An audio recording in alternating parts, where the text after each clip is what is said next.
পৃথিবীতে একজন মানুষই শুধু জানতেন যে তিনি পৃথিবীতে কতদিন বাঁচবেন, সেটা হচ্ছে সাইয়েদনা আদম আলাইহিস সালাম। ওনাকে বলে দেওয়া হয়েছিল উমরুকা আলফু সানা, তুমি পৃথিবীতে বাঁচবে 1000 বছর। কয় বছর?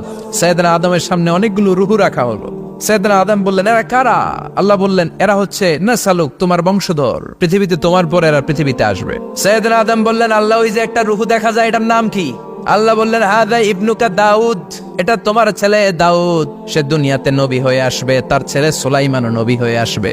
সাইয়েদনা আদম বললেন, মাবুদ, আমার ছেলে দাউদের কত বছর হায়াত আপনি দিয়েছেন? আল্লাহ বললেন, 40 সানা, মাত্র 40 বছর, 4 ইয়ার্স।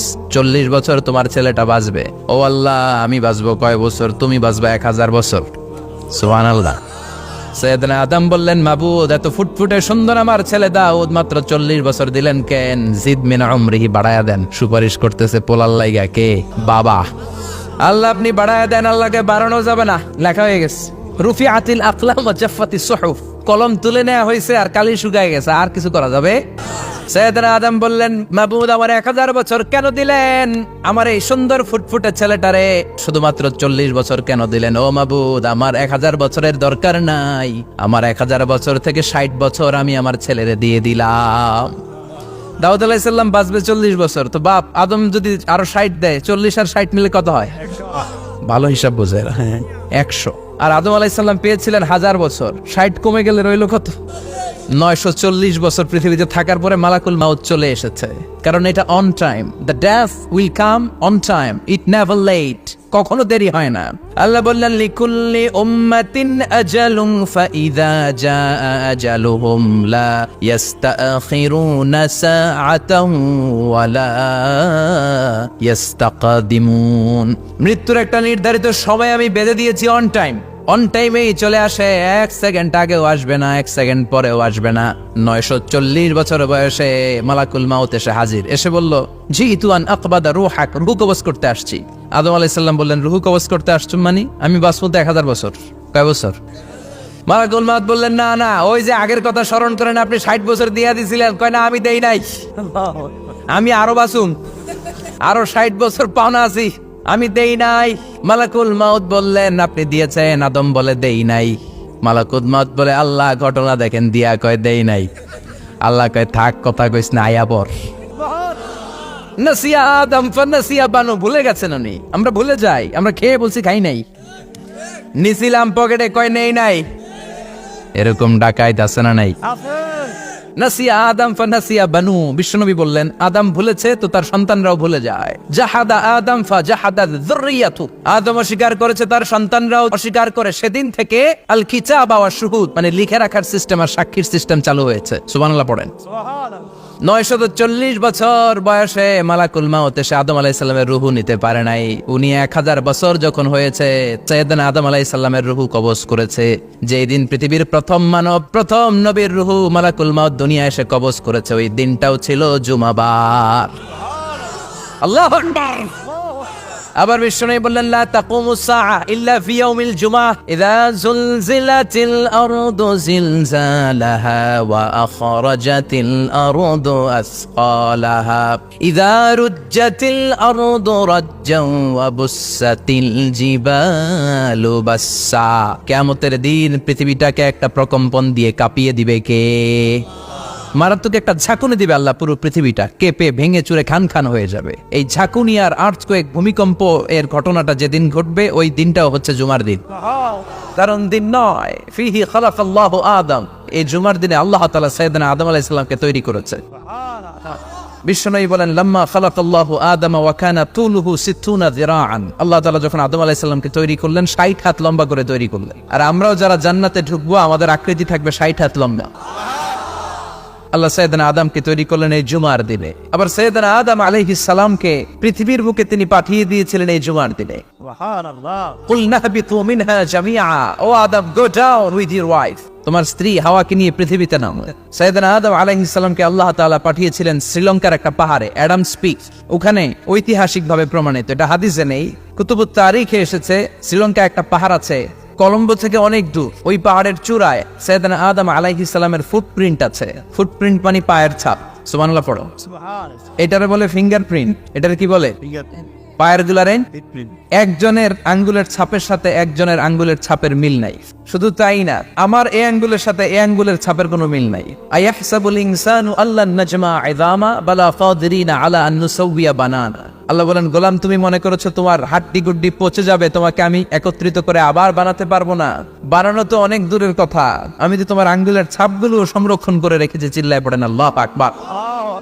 1880 সালে স্যার ফ্রান্সিস গাল্টন নামে একজন বিজ্ঞানী, তিনি আবিষ্কার করেছেন যে আমাদের আঙ্গুলের ছাপগুলো আলাদা, ফিঙ্গারপ্রিন্ট আলাদা। এই 10টা আঙ্গুলের একটার সাথে আরেকটার কোনো মিল নাই। এই পৃথিবীতে যদি 600 কোটি মানুষ হয় তাহলে 6000 কোটি আঙ্গুল, একটা আঙ্গুলের সাথে আরেকটা আঙ্গুলের ছাপের মিল আছে? যারা সিগনেচার দিতে পারে না এরা কি দেয়? টিপসই দেয়। সুবহানাল্লাহ। কি ম্যাজিক আল্লাহ আঙ্গুলে রেখে দিয়েছে, একটা আঙ্গুলের ছাপের সাথে আরেকটা আঙ্গুলের ছাপের মিল নাই। এখন এই বায়োমেট্রিক অথেন্টিকেশনের জন্য অনেক জায়গায় দিতে হয়। ইমিগ্রেশন পাস করবেন, গিভ ইউর ফিঙ্গারপ্রিন্ট। ভিসা করবেন, Schengen visa, European visa, provide your fingerprint first. Canadian এম্বাসিতে গিয়েছিলাম, সব আঙ্গুলের আলাদা আলাদা ফিঙ্গারপ্রিন্ট রেখেছে। এখন এটা অথেন্টিকেশনের জন্য সিকিউরিটি পারপাস খুব গুরুত্বপূর্ণ। কিন্তু 1500 বছর আগে, 1880 মানে কি 200 বছর তো না, 200 বছর আগে বিজ্ঞানীরা আবিষ্কার করলো। 1500 বছর আগে সূরাতুল কিয়ামার ভিতরে ফিঙ্গারপ্রিন্টের কথা বলেছে কে? আর পায়ের টারে বলে ফুটপ্রিন্ট। এটা প্রাণীদের ক্ষেত্রে প্রযোজ্য, কারণ প্রাণীদের আঙ্গুল নাই, আছে? ওদের আছে পা। বাঘের কয় পা? 4 পা। বাঘের হাত কয়টা? হাত নাই, ওদের পা, ফলে ওদের ফুটপ্রিন্ট লাগে। সুন্দরবনে কয়টা বাঘ আছে এটার একটা হিসাব আছে। কি করে বলে, কেমন করে হিসাব করে? বাঘের কাছে যে গুনে, চেহারা তো একরকম, একটারে 3 বার গুণ। কথা গণ কিভাবে গণে তাহলে? বাঘসুমারি হয় কিভাবে? ফুটপ্রিন্ট, পায়ের ছাপ। একটা বাঘের পায়ের ছাপের সাথে আরেকটা বাঘের পায়ের ছাপের কোনো মিল নাই। আবার কাবা ঘরের পাশে একটা ছোট্ট জায়গা আছে, এই জায়গার মধ্যে রব্বুল আলামিন সব নবীদের পিতা সাইয়েদনা ইব্রাহিম আলাইহিস সালামের ফুটপ্রিন্ট রেখে দিয়েছেন। ওয়াত্তাখিযু মিম মাকামি ইব্রাহিম মুসাল্লা। সাইয়েদনা ইব্রাহিমের দাঁড়ানোর জায়গায় তোমরা নামাজের জায়গা করে নাও। আল্লাহু আকবার। সাইয়েদনা ইব্রাহিম আলাইহিস সালামের পায়ের ছাপ আছে কিন্তু মাকাম ইব্রাহিম। আর সাইয়েদনা আদম আলাইহিস সালামের পায়ের ছাপ আছে অ্যাডামস পিকে, শ্রীলঙ্কার ওই পাহাড়ে। তো যেদিন আদম আলাইহিস সালামকে আল্লাহ ওখানে পাঠিয়ে দিয়েছিলেন, ওই দিনটা ছিল জুমার দিন। সুবহানাল্লাহ নাই? এরপরে সাইয়েদনা আদমকে পাঠানো হলো শ্রীলঙ্কায়, সাইয়্যিদাতুনা হাওয়া আলাইহিস সালামকে পাঠিয়ে দেয়া হলো সৌদি আরবের জেদ্দা শহরে। আরবিতে জেদ্দা বা জাদ্দা মানে দাদি। জেদ্দাতুন বা জাদ্দাতুন মানে কি? দাদি। হাওয়া আলাইহিস সালাম আমাদের সবার দাদি, ঠিক কিনা? ওনার নামে এই শহরের নাম। বছরের পর বছর সাইয়েদনা আদম আলাইহিস সালাম এবং হাওয়া আলাইহিস সালাম আল্লাহর কাছে ক্ষমা চাইলেন, আল্লাহ ভুল করে নিষিদ্ধ গাছের ফল খেয়েছি, তুমি মাফ করে দাও। আল্লাহ বললেন, আদম কয়েকটা কালিমা শিখিয়ে দেব, এই কালিমাগুলোর পরে আমার কাছে দোয়া করো, আমি কবুল করে নিব। আল্লাহু আকবার।